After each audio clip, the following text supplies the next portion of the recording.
My name is Claire Bennett. I'm 36 years old.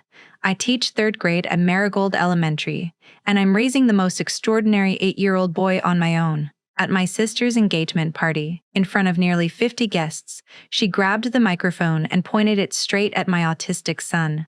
She told the whole backyard that some children ruin every occasion they're brought to. So I took my boy's hand, and we walked out through the string lights and the rented chairs. I thought that walk was the hardest thing I'd faced that year. I was wrong. 13 days later, a woman with a county badge and a clipboard stood on my porch, holding a list of accusations against me so cruel I had to sit down to hear them. Someone had called Child Protective Services and told them my son wasn't safe in my house. But here's the thing my sister never understood about her quiet, overlooked little sister. I don't panic when I'm frightened. I document, and by the time this story was finished, she would lose far more than an engagement toast. Welcome back to Verdict Untold, where family loyalty gets tested and the truth always finds its way to the light. If you believe every child deserves love exactly as he is, drop a comment below and subscribe before we start. Now let me take you back to where this really began. I've taught third grade for 11 years. It's not glamorous work, but it built the life Noah and I share in our small rented house on Birchwood Lane. A house with crayon drawings taped to every wall and a trampoline in the backyard that cost more than my car payment. Noah was diagnosed with autism when he was 4. He's bright, he's affectionate in his own particular way, and he can recite the classification of every dinosaur species from the Jurassic period without pausing for breath. He loves patterns, routines, and predictability. Loud, sudden noise is what undoes him. A slammed door, a balloon popping, an amplified voice booming without warning. Any of it can flood his whole nervous system at once.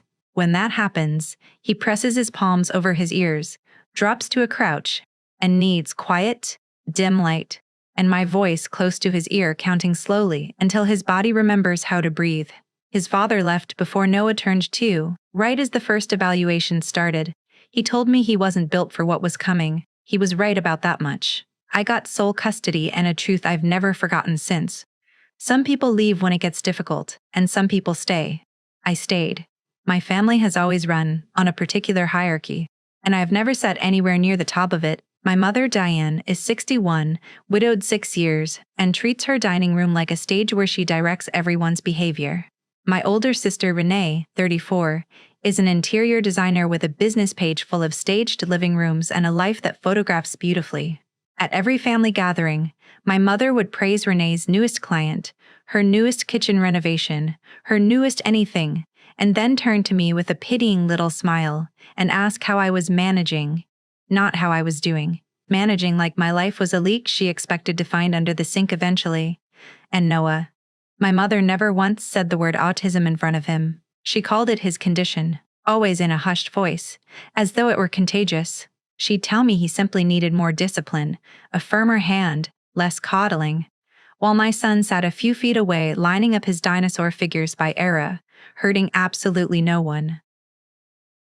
I corrected her calmly every single time. She waved it off every single time. The warning sign came at a 4th of July cookout 2 months before the engagement party. My mother had hired someone to set off a small fireworks display in the backyard after dark, and nobody thought to tell me until the first one cracked open the sky. Noah bolted upright from the picnic table, hands over his ears, and started rocking so hard he knocked over a bowl of potato salad. Renee, standing near the cooler with her then-boyfriend Marcus, laughed loudly enough for half the yard to hear and said, "Well, that's certainly a mood killer." I got Noah inside, calmed him down in the dark hallway, and when I came back out, nobody asked if he was okay. They asked if the potato salad was salvageable. I told myself that was just Renee being Renee. I was wrong to let it go. I always let it go. So when the engagement party invitation arrived that spring, Renee and Marcus were finally making it official. A backyard party at my mother's house with nearly 50 guests, a rented sound system, a toast planned for sunset. My first instinct was to quietly decline, but Noah found the invitation on my kitchen counter and got excited about something specific. Marcus had promised to bring his telescope so Noah could look at Saturn through it after dark. My son loves space almost as much as he loves dinosaurs. He looked up at me and asked if we could go see Saturn. I said yes, and I want to be clear that I didn't walk into that backyard unprepared. 2 weeks before the party, I texted my mother directly, in writing, asking for 3 things: a seat near the edge of the yard so we could step away easily, advance notice before anything loud like the toast or music, and permission for Noah to wear his noise-canceling headphones the entire time, including during photos. My mother texted back, "Fine, just don't let him make a scene." I still have that message. I also texted Renee separately, offering to keep Noah occupied and out of the way during the toast if she gave me even 5 minutes warning. She left me on read for 2 days and then replied, "Sure, whatever works." I saved that too. The party itself started beautifully. String lights, a rented arch covered in eucalyptus, nearly 50 guests balancing plates on their knees across my mother's lawn. Noah wore his headphones around his neck, ready, and spent the first hour showing Marcus his dinosaur facts, while Marcus, to his credit, knelt down in the grass and actually listened, asking real questions about the Triassic period, like he meant it. I remember thinking Renee had somehow found a genuinely kind man and had no idea what she had. Then, as the sun started dropping, a young man setting up the sound system for the toast began testing the microphone, tapping it, adjusting a dial, plugging and unplugging a cable near the speaker. I saw it and made a mental note the way you notice a hazard out of the corner of your eye. I checked that Noah's headphones were still around his neck. I turned to answer a question from my aunt. And that's when the speaker let out a shriek of feedback that tore across the whole backyard, a piercing metallic scream that made grown adults wince and cover their ears for a second. For Noah, it wasn't just loud. It was an alarm going off inside his entire body. He dropped his plate, clamped his hands over his ears, and folded down onto the grass, rocking, calling out for me. His headphones had slipped off during all the mingling and were sitting on a chair 10 feet away. I was on the ground beside him in seconds, murmuring the counting we practice, getting his headphones back on, helping him breathe. It took less than 90 seconds for him to start settling. That's when I heard Renee's voice amplified, filling the entire yard. "Well," she said, laughing into the microphone, "this is exactly why some kids shouldn't be brought to nice things." A few uncomfortable laughs rippled through the crowd. I looked up. My sister was standing under the eucalyptus arch, microphone in hand, looking directly at my son curled up on the ground with his hands over his ears. My mother studied her wine glass. Nobody said a single word in his defense. Something in me went very quiet and very clear. I stood up, took my son's hand, and said at a normal level volume that carried across the whole yard, "He's 8, Renee, and he's leaving with more dignity than you just showed in front of 50 people." We walked out past the arch, past the string lights, past every face that didn't move to stop us. My phone started buzzing before I even got Noah's seatbelt buckled. I answered my mother's call at 9 that night, only because some old habit told me to. She spent 5 minutes talking about how humiliated Renee was, how the whole party had been ruined, how everyone had been having such a lovely time. She never once asked if Noah was okay. Then she said the sentence I will never forget. "Can't you just make him behave for one evening, Claire? Is that really so much to ask?" I told her we wouldn't be attending anything else that summer, and I hung up while she was still talking. Something I had never done to my mother in my entire life. For 13 days, nothing happened, or so I thought. Then, on a Wednesday afternoon, 2 sharp knocks landed on my front door. A woman with a county lanyard and a clipboard introduced herself as Ms. Whitmore from the county's Children and Family Services office. She told me they had received a report concerning the welfare of my son. As a teacher, I'm a mandated reporter myself. I know exactly what these visits mean and exactly how seriously they're taken, and I know the caseworker legally cannot tell you who made the call. So I didn't argue. I let her in. I told her Noah loved dinosaurs and might not make eye contact and that this was completely normal for him. She sat me down and read through the allegations. The report claimed I left Noah alone for hours at a time, that I punished him by withholding food, that I refused to seek him proper medical care, and that he had been seen visibly terrified of me in public that same summer. I sat on my own couch listening to a stranger describe crimes I had never committed against the child I had built my entire life around. That night, after Noah was asleep, I did the math at my kitchen table. It wasn't a neighbor. Our neighbors bring Noah birthday cards every June. It wasn't his school. His teachers adore him and would never invent something like this. The report mentioned him being visibly terrified in public that summer. There had been exactly one public event that summer, and only one person in that backyard had said into a live microphone that children like mine shouldn't be brought to nice things. The next morning, I sat across the desk from Marjorie Reyes, a family law attorney 2 blocks from my school district office. Her retainer was more than I wanted to spend, and I paid it without hesitating. She explained the process plainly. A caseworker cannot simply remove a child. Removal requires proof of imminent danger and a judge's order, and what actually happens instead is a full investigation lasting 30 to 60 days involving interviews, home visits, and records review. Your job, she told me, is to cooperate completely and bury them in documentation. You're a teacher. You already know how to build a paper trail. Let the paper do the talking. That weekend, I built what I started calling my binder.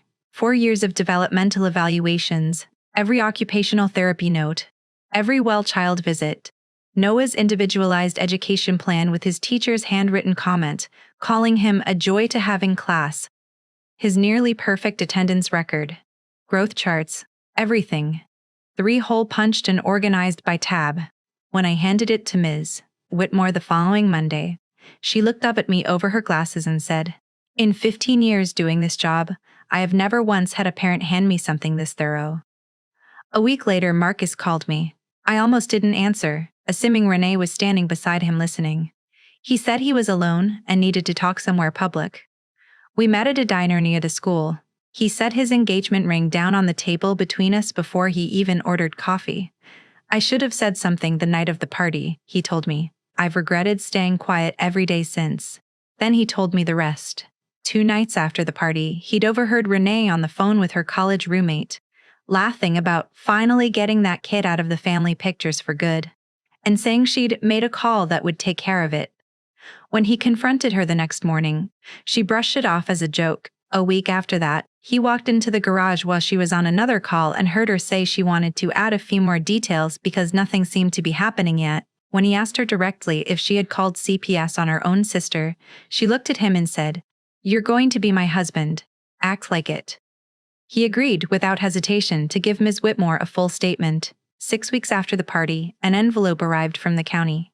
I opened it standing on my porch, because I knew if I went inside for a letter opener, my hands would be shaking too hard by the time I got back. Disposition: unfounded. Case closed. No safety concerns identified. I read it more times than I'll admit, then sat down on the porch steps and let myself shake for the first time since this had started. The shield was in place, but my family still believed the version of the story Renee had spread.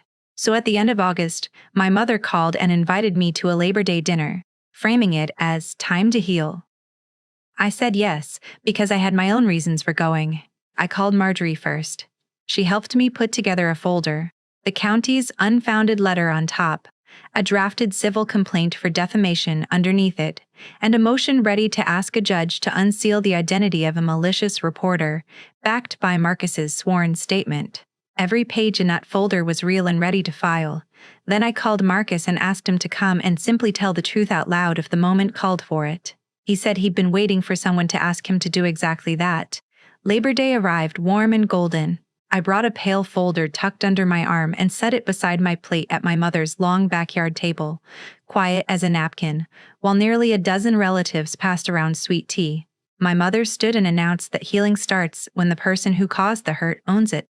Looking directly at me, before I could open my mouth, Renee rose first, pressed a hand to her chest, and performed her practiced hurt about her ruined engagement photos, her humiliation, her tears arriving right on schedule. Then, unable to resist, she leaned in and added, lowering her voice for effect, "And we all heard about the whole CPS situation.